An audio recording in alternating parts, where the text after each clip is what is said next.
Are you having a hard time figuring out what to get Dad for Father's Day?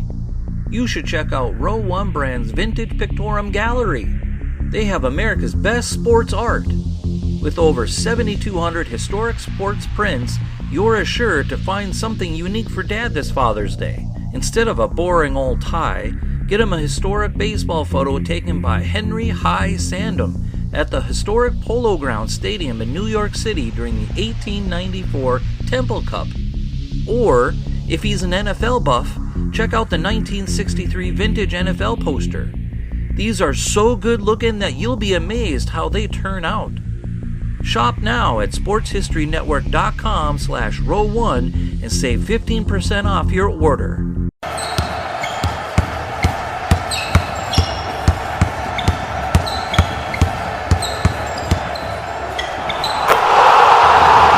This is Basketball History 101 with Rick Loayza.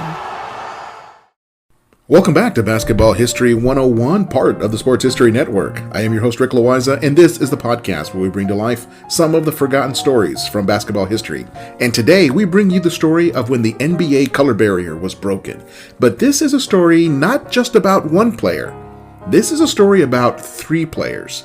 This story is different from the one about Jackie Robinson. Robinson was the first black player to play in modern Major League Baseball when he started at first base for the Brooklyn Dodgers on opening day on April 15, 1947. He was the only black player to play for any Major League team that season.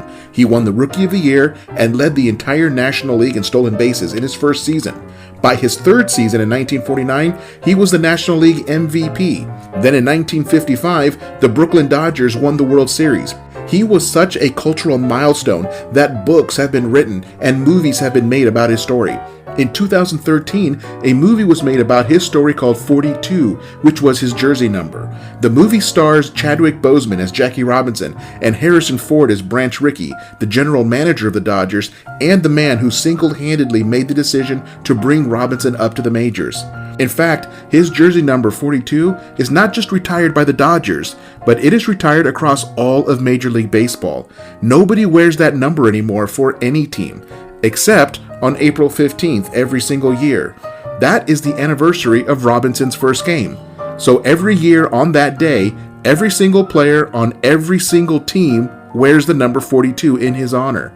What Jackie Robinson did in 1947 was an enormous deal.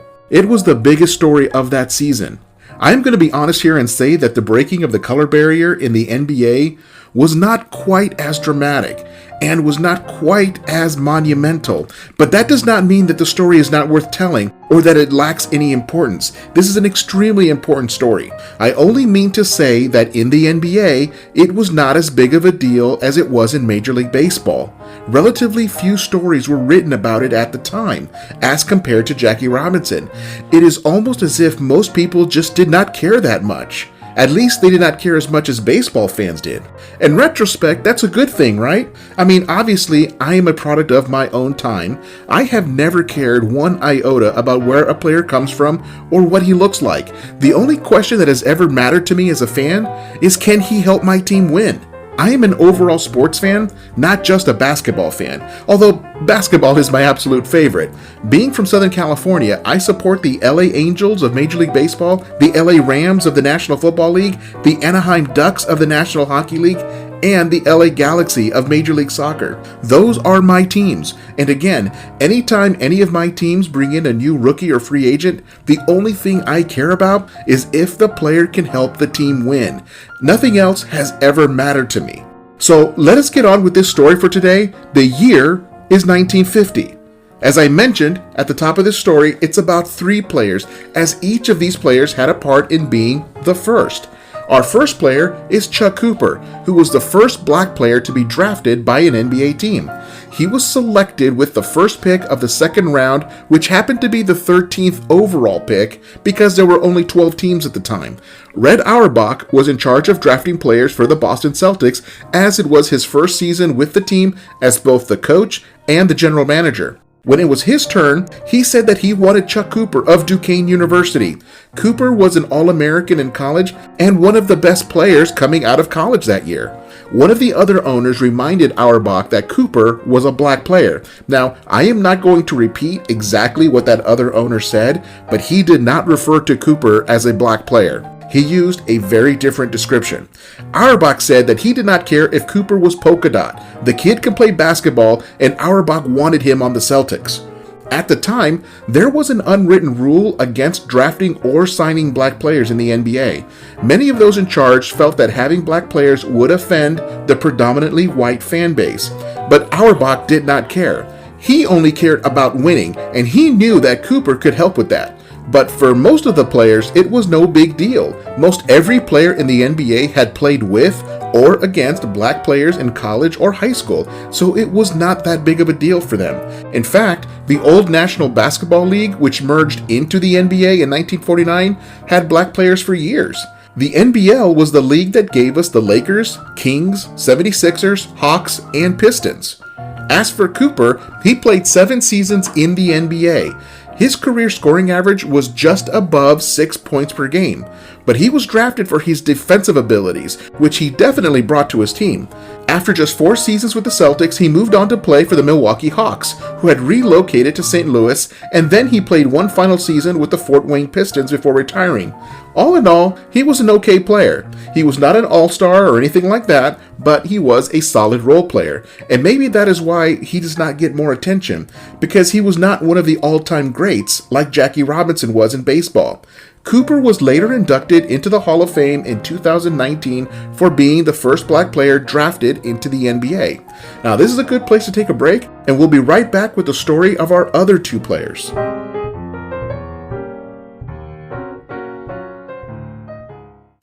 This podcast is part of the Sports History Network, your headquarters for the yesteryear of your favorite sport. You can learn more at sportshistorynetwork.com. Welcome back to the show, and let us keep going with our other 2 players. We just covered Chuck Cooper, who was the first black player drafted by the NBA when the Celtics selected him in 1950. But Cooper was not the first black player to sign an NBA contract. That honor goes to Nat Sweetwater Clifton. He earned his nickname of Sweetwater because he really liked drinking soda, or pop as it is known in some parts. His road to the NBA was little different.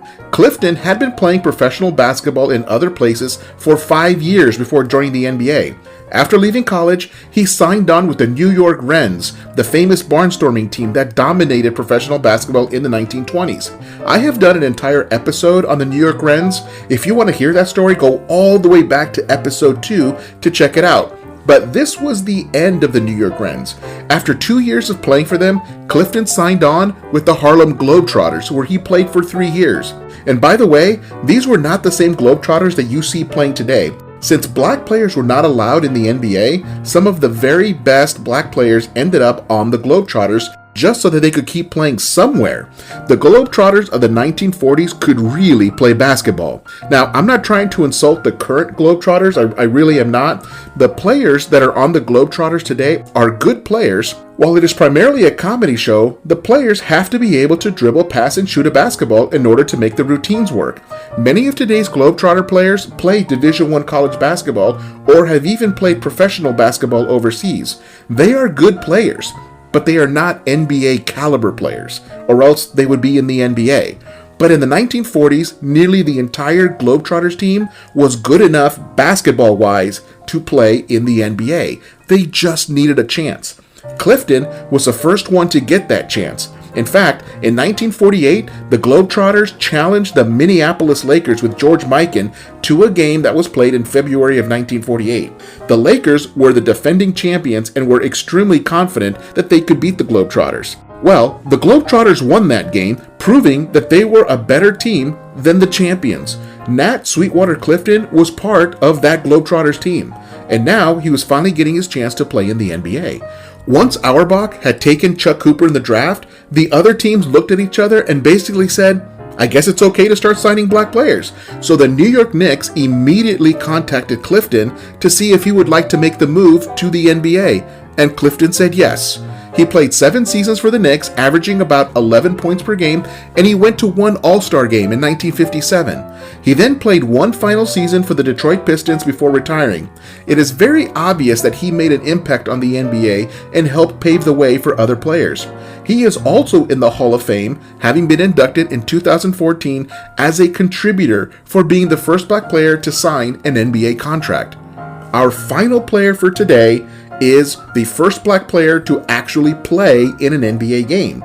His name is Earl Lloyd. He was also taken in the 1950 draft just like Chuck Cooper, but Lloyd was drafted in the 9th round by the Washington Capitals. He was the 101st player selected overall. He made the team and was part of the starting lineup on opening night. Being the first black player to actually play in an NBA game was more about luck of the draw than anything else. A number of black players were signed to NBA contracts that summer, like Cooper and Clifton, who I already mentioned. It just so happened that when the NBA put out their schedule for the 1950-51 season, there would be only one game on opening night, the Washington Capitals against the Rochester Royals. It was Halloween, that's October 31st, 1950, and the NBA had scheduled just that one game, so that is what allowed Earl Lloyd to become the first black player to play in an NBA game. The Boston Celtics would open their season the very next night on November 1st when Chuck Cooper played his first game. Nat Sweetwater Clifton would not play his first game for the Knicks until their season started on November 4th, just a few days later. As for Lloyd, he played only that one season for the Washington Capitals, averaging 6 points per game, and then the Capitals went out of business, and all of the players had to find other places to play. Lloyd actually went into the military to serve in the Korean War for a year. However, he never saw any frontline action. After 1 year of military service, he returned to the NBA as a player for the Syracuse Nationals, winning the championship with them in 1955. He then played 2 final seasons with the Detroit Pistons before retiring himself. He averaged 8 points per game for his career, and he had a solid NBA career before going into a post-retirement career. He worked as a placement counselor working with underprivileged kids in Detroit, his last NBA stop. He even worked for a while with the Bing Group in Detroit, which was a metal processing company owned by fellow NBA player and Hall of Famer Dave Bing.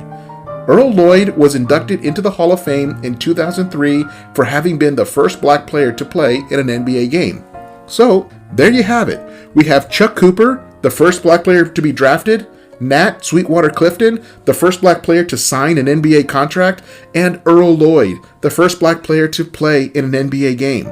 By coincidence, all 3 players ended their NBA careers with the Pistons. Today, the NBA has players from every part of the globe. There are players from Asia, Africa, South America, the Middle East, and Australia. Nobody cares anymore where are players from. At least most people don't care. They only care if the player can help the team win, just as it should be.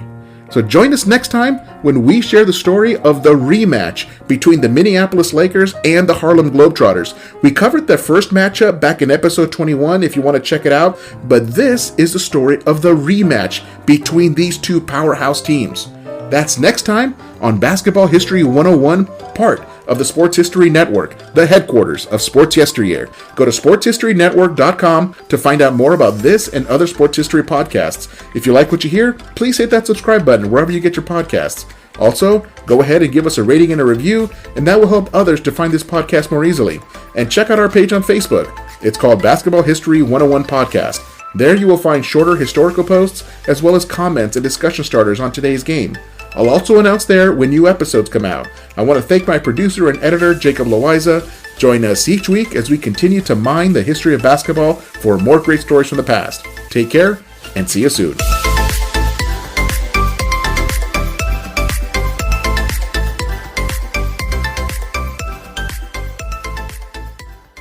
We here at the Sports History Network proudly partner with 26 podcasts, all revolving around the history of sports. But did you know that many of our hosts were sports history authors way before they started their shows? It's true. We've got Joe Ziemba, host of When Football Was Football, Joe Zagurski, host of Pro Football in the 1970s, Mark Morthier, host of Yesterday's Sports, Tommy Phillips, host of Lombardi Memories, and Scott Adamson, co-host of From the 55-Yard Line.